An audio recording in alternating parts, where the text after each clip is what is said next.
मृत्युंजय. लेखक शिवाजी सावंत. भाग 105. नमस्कार. आता इथून पुढचे काही भाग कर्ण हे पात्र पुन्हा सुरू होईल. माझ्या सर्व आशा आकांक्षांवर तू पाणी ओतलं आहेस. कशाला केलंस तू कवच कुंडलांचं दान? त्या दानानं दानवीर म्हणून त्रैलोक्यात तुझी कीर्ती दुमदुमली असेल ही, पण अंगराज, याच दानानं वीर म्हणून मात्र समर्थांच्या राज्यातील दान आज तुझ्या उलट पडलं आहे. कवच कुंडलांशिवाय कर्ण म्हणजे फण्याशिवाय भुजंग, आयाळीशिवाय सिंह, शिखराशिवाय हिमालय. आता अर्जुनासमोर तू युद्धात कसा काय उभा राहणार? माझ्या कानांची तुटकी पाळी पाहून युवराज दुर्योधनाचं काळीज तिळतिळ तुटत होतं. माझ्यासमोर तो एकसारखा जखमी व्याघ्रासारखा फेऱ्या घेत होता. कवच कुंडलांवरच माझा पराक्रम अवलंबून होता असं तुला वाटतं की काय? युवराजा, कवच कुंडलांशिवाय मी अर्जुनाचा अंत करीन. मी त्याच्या सांत्वनासाठी काहीतरी बोलत होतो, पण माझ्या मनातही दूरवर कुठंतरी न्यूनतेची टिटवी कर्कशतच होती. सामर्थ्याशिवाय योद्धा म्हणजे सुळ्याशिवाय हत्ती, तीक्ष्ण नखाग्रांशिवाय सिंह. माझी कवच कुंडलं म्हणजे माझं सामर्थ्य होतं. कीर्तीचा अवघड सोपान चढण्यासाठी मी ते कमी करून बसलो होतो. कवच कुंडलांना जप असं म्हणणाऱ्या पितामहांना द्यायला माझ्याजवळ उत्तर नव्हतं. तरीही कोणत्याही परिणामाच्या भयानं माझं मन थरकत नव्हतं. उलट माझ्या मनाला माझ्या कृत्याचा अभिमानच वाटत होता. तो शब्दांकित करून दुर्योधनाला समजावून सांगणं शक्य नव्हतं. भाषा कितीही समृद्ध असली तरी मनाचे सर्वच भाव व्यक्त करण्यासाठी ती पुरेशी पडतेच असं नाही. त्याच्या राजकारणी मनाला भावनेची तीव्रता समजणं कधीच शक्यच नव्हतं. तो अस्वस्थपणे फेऱ्या घेत होता. कर्ण आहे, तुला सामर्थ्यशाली होण्याचा केवळ एकच मार्ग आता उरला आहे. मध्येच थांबून जाड भुवया उंचावीत तो लगबगीनं म्हणाला. कोणता? मी आश्चर्यानं विचारलं. ब्रह्मास्त्र प्राप्तीचा. कुणाकडे आहे ते सांग युवराजा, मी त्यासाठी आकाश पाताळ एक करीन. कर्ण, हे ब्रह्मास्त्र तू आपल्या सर्वांसाठी आता प्राप्त करून घ्यावं असं मला वाटतं. ते तुला मिळालं काय आणि मला मिळालं काय सारखंच आहे.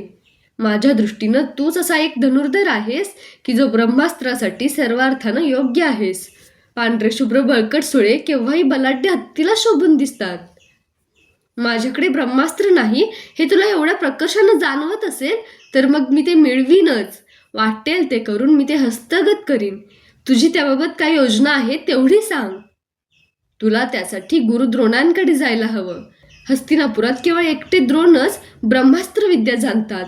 सर्वश्रेष्ठ ब्रह्मपुत्र भगवान परशुरामांनीच ते त्यांना दिलं आहे. म्हणून तुला गुरु द्रोणांकडेच जायला पाहिजे. युवराजा, काय बोलतोस तू हे?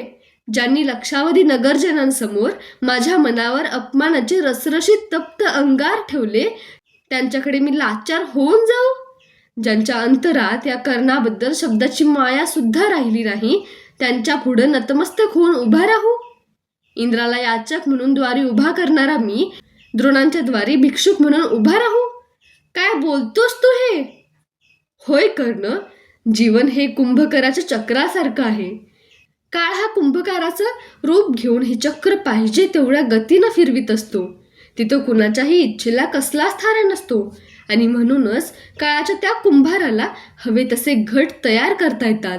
जीवनात असेही काही काही क्षण असतात की त्या क्षणी अपमान बाजूला ठेवून कर्तव्याची कास धरावीच लागते. तू जर आज या गोष्टीला नकार देशील तर काय होईल?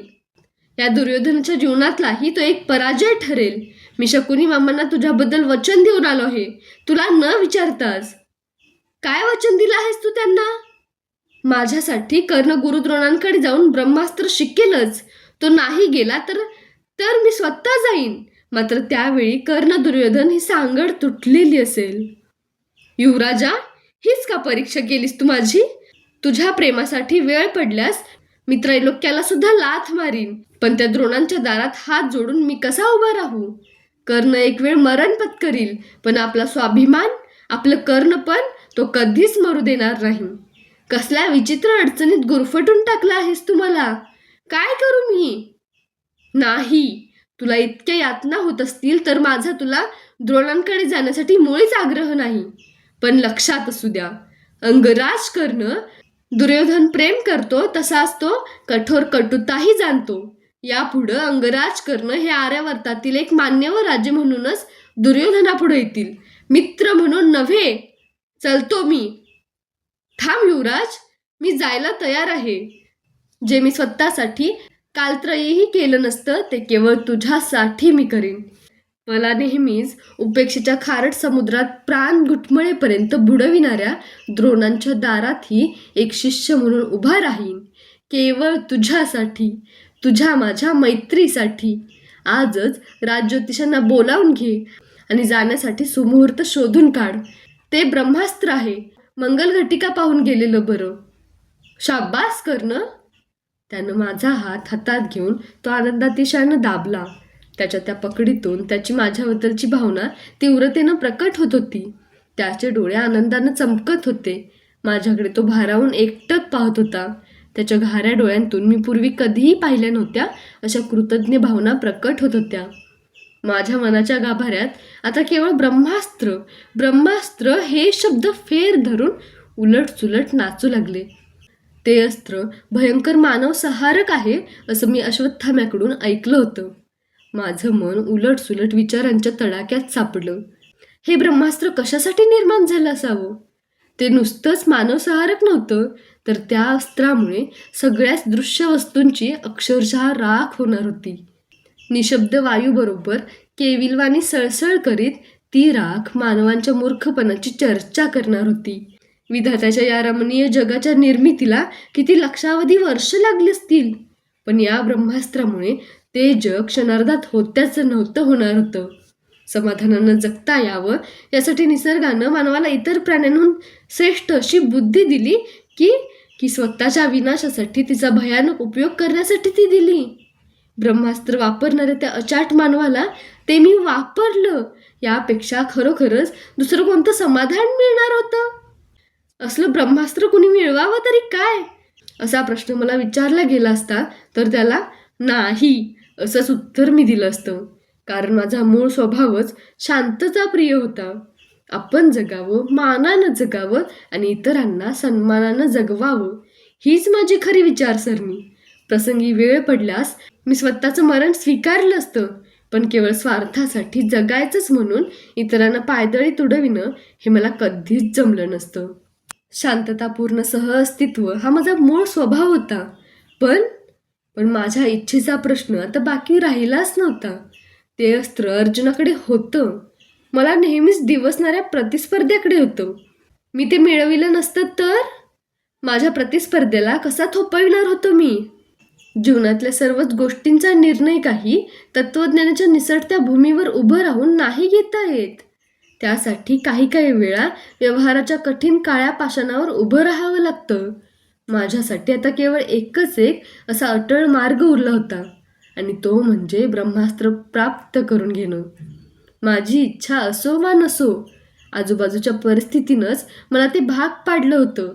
काळानंच मला तयार केलं होतं. काळ हा नेहमीच एखाद्या क्रूर व्याघ्रासारखा असतो. मानव जातीची अनेक रम्य स्वप्न तो नेहमी सहजपणे आपल्या पाठीवर सावजासारखी टाकून सुसाट धावत असतो. काय निघणार आहे त्या ब्रह्मास्त्रातून? खरोखरच काय उपयोग आहे या विध्वंसक अस्त्रांचा? पण कोण उत्तर देणार याचं? सगळेच काळाचे दास. कुणाचं कल्याण साधलं जाणार या अस्त्रानं? जिथं सगळंच जळून खाक होणार तिथं कशाचं सुख आणि शांतता तरी कशाची? माझं मन अशा या प्रश्नांच्या सततच्या ससेमिऱ्यानं अगदी कातावून गेलं. दुर्योधनाला होकार देण्यात आपण काही चूक तर केली नाही ना? 1000 वेळा हा प्रश्न मी स्वतःला विचारला, पण एकदाही समाधानकारक उत्तर काही नाही मिळालं. मला अश्वत्थाम्याची अत्यंत आवश्यकता भासू लागली. त्याच्या तोंडातून अमृतात घोळलेले 4 शब्द बाहेर पडलेले ऐकले की एक अवर्णनीय आगळं असं समाधान मिळत असे. मनाच्या द्विधा अवस्थेत त्याचं सहस्फूर्त तत्वज्ञान मला नेहमीच धीर देत आलं होतं. मनुष्य भावनांवर जगतो हे सत्य असेल, पण तो केवळ भावनांवरच जगत नाही. तत्वज्ञान हा त्याला प्रसंगी अटळ म्हणून स्वीकारावा लागणारा मार्ग आहे. मी ब्रह्मास्त्र प्राप्तीचा घेतलेला निर्णय हा तत्वज्ञानाचाच एक भाग नव्हता काय? व्यवहार की तत्वज्ञान? काही समजत नव्हतं. मी डोक्यावरचा राजमुकुट काढला, अंगावरची राजवस्त्र उतरली, एक साधं वस्त्र नेसून खांद्यावर उत्तरीय टाकून अश्वत्थाम्याकडे म्हणून युद्धशालेच्या मार्गानं पायीच निघालो. मी राजाच्या वेशात नव्हतो आणि रथही जोडायला सांगितला नव्हता हे पाहून दासदासी माझ्याकडे आश्चर्याने पाहत होते. विचारांच्या तंद्रीतच चालत केव्हा युद्धशालेपाशी आलो तेच मला समजलं नाही. आतल्या आवारात 3-4 पर्णकुट्या होत्या. त्यात अश्वत्थामा, गुरुद्रोण आणि काही ऋषिकुमार राहत होते. तसा मी अधूनमधून अश्वत्थाम्याच्या पर्णकुटीत जाते तसे, पण प्रसंगवशात अशा वेळी तो नेहमीच हसतमुखानं माझं स्वागत करी. भुईचंपकाच्या फुलासारखा त्याचा स्वभाव चोहोबाजूंना आनंद निर्माण करणारा होता. गुरुद्रोण नेहमीच एकटे एका पर्णकुटीत राहत. त्यांची ती पर्णकुटी मध्यभागी होती. त्यांच्या शेजारची पर्णकुटी अश्वत्थाम्याची होती. नेहमीप्रमाणे मी त्याच्या पर्णकुटीसमोर उभा राहिलो. तिथलं ते जिवंत दृश्य पाहून ब्रह्मास्त्राबद्दलचे माझे अनेक किचकट विचार वाऱ्यानं मेघ पांगावेत तसे कुठच्या कुठं दूर पांगले होते. समजायला कठीण अशा जीवन, मुक्ती, आत्मा, संयम अशा विषयांसंबंधी सदैव बोलणारा, मला नेहमीच आकाशासारखा विशाल वाटणारा अश्वत्थामा एखाद्या लहान मुलासारखा 8 दिवसांपूर्वी जन्मलेल्या एका गोंडस वासराबरोबर बोबडे बोल बोलत स्वतःला विसरून गेला होता. त्या वासराची गोंडीदार शेपटी तो मधूनच आपल्या नितळ गालांवरून फिरवीत होता. मला पाहताच तो गंभीरपणे त्या वासराला म्हणाला, "ऋषभपुत्रा, आपल्याकडे कोण आले पाहिलंस काय? वचनपूर्तीसाठी देवराज इंद्राला कवचकुंडलांचं दान देणारे हे हस्तिनापुरातले सर्वश्रेष्ठ धनुर्धर आहेत. सूर्यदेवांचे लाडके शिष्य आहेत. दारी आलेल्या कुणाही अतिथीचं ते स्वागत करतात. तूही त्यांचं स्वागत कर. नुसतं कोरडं स्वागत करून भागणार नाही बाबा. तुझ्या वाटणीतलं अर्ध गरम गरम दूध आज तुला त्यांना द्यावं लागणार. आहेस ना तयार?" त्यानं त्या वासराच्या कानाजवळ आपलं तोंड नेत त्याला विचारलं. त्या वासरानंही आपले बोरासारखे टपोरे डोळे माझ्यावर रोखत क्षणभर कान टवकारले. शेपटीचा नाजूक गोंडा वर उचलून त्याला एक लाडीक झटका दिला आणि ते "हम्मा" असं म्हणून मोठ्यानं हंबरलो. अश्वत्थाम्याची भाषा त्याला जशी काय समजलीच होती. त्याला त्याचा होकार होता. अश्वत्थामा त्याच्या हंबरण्यानं अतिशय प्रसन्न झाला. त्यानं त्याच्या कपाळावरची नाजूक कवळीलं एकदम आपल्या लांबसडक बोटांनी क्षणभर खाजविली. मी त्या दोघांकडे मुग्धपणे पाहत राहिलो. चैतन्याची विलोभनी अशी 2 रूपच वाटली मला ती. क्षणभर वाटलं, मीही ऋषिकुमार झालो असतो तर माझं जीवन असंच झालं नसतं का, अश्वत्थाम्यासारखं? त्याच्या पर्णकुटीत मृगाजिनावर बसून आम्ही अनेक विषयांवर गप्पा मारल्या. बोलताना आम्ही सहज ब्रह्मास्त्राचा उल्लेख केला तेव्हा तो झटकन अतिशय गंभीर होत म्हणाला, "कर्ण, जीवन हे काही केवळ काळ्या पांढऱ्या पट्ट्यांनी चितारलेलं वस्त्र नाही. त्यावर राकट रंगाच्या काही गर्द छटाई आहेत." मला तो काय म्हणाला ते नीटसं कळलं नाही, पण मी माझी उत्सुकता वाढू दिली नाही. त्यानं दिलेलं दूध पिऊन त्याचा निरोप घेऊन पर्णकुटी बाहेर पडलो. बाहेर टिपूर स्वच्छ चांदणं पडलं होतं. राजवाड्याकडे जाता जाता मला वाटलं, जीवन हे केवळ काळ्या पांढऱ्या रंगांच्या पट्ट्यांनी चितारलेलं वस्त्र नाही. केव्हा केव्हा राकट रंगाच्या त्यावर गर्द छटा असतीलही, पण या वस्त्राची किनार मात्र निश्चितच रुपेरी चंदेरी असली पाहिजे. कारण त्या नितळ शीतल चांदण्यात सगळ्या चराचराला सुंदर चंदेरी झालर चढली होती. धरतीचं बालक चांदण्याच्या सरोवरात मनसोक्त डुंबत होतं. धीमी पावलं टाकत चांदण्याचा मनसोक्त आनंद लुटत बऱ्याच कालानंतर राजवाड्याच्या महाद्वाराजवळ आलो. द्वारपालानं मला न ओळखताच हटकलं. "कोण ते?" मान वर करून मी त्याच्याकडे पाहिलं. माझ्या कानांची छेदलेली पाळं हल्ली. ती पाहताच मात्र त्यानं मला पटकन ओळखलं. काय होतंय ते समजायच्या आतच त्यानं माझ्या पायांवर सरळ लोळणच घेतली. तो कळवळत म्हणाला, "अंगराज, क्षमा असावी. आपल्या आजच्या वेशामुळे मी आपणाला ओळखलंच नाही." काहीच न बोलता त्याच्या दंडाला धरून मी त्याला वर उठविलं. शेजारी पडलेला त्याचा भाला त्याच्या हातात पुन्हा दिला. त्याचा खांदा क्षणभर थोपटून मी महाद्वारातून आत पाऊल टाकलं. मला उगाच जाणवलं, जीवन हे केवळ काळ्या पांढऱ्या रंगांच्या पट्ट्यांनी रंगवलेलं वस्त्र नसतं. कधी कधी त्यावर राकट रंगाच्या गर्द छटाही असतात. त्याला चंदेरी किनारही असते आणि अशा किनारीचा एखादा उसवलेला धागा उगाचच बाहेर लोंबत असतो, त्या वेड्या द्वारपालासारखा. सकाळी मला शोनाकडून समजलं की ब्रह्मास्त्र प्राप्तीसाठी गुरुद्रोणांच्याकडे जाण्याचा सुमुहूर्त राजज्योतिषांना विचारून युवराज दुर्योधनानं शोधून काढला होता. सुदैवानं तो आदित्य वारस होता. संध्याकाळच्या गोरस मुहूर्तावर मला त्यांच्याकडे जायचं होतं. आता कदाचित यापुढं गुरुद्रोणांसमवेत युद्धशालेतच मला राहावं लागणार होतं. माझ्या पश्चात अंगदेशाची सर्व राज्यव्यवस्था दुर्योधनानं पाहायचं ठरविलं होतं. आमची ही योजना मी, दुर्योधन आणि शोन यांशिवाय अन्य कुणालाच माहिती नव्हती.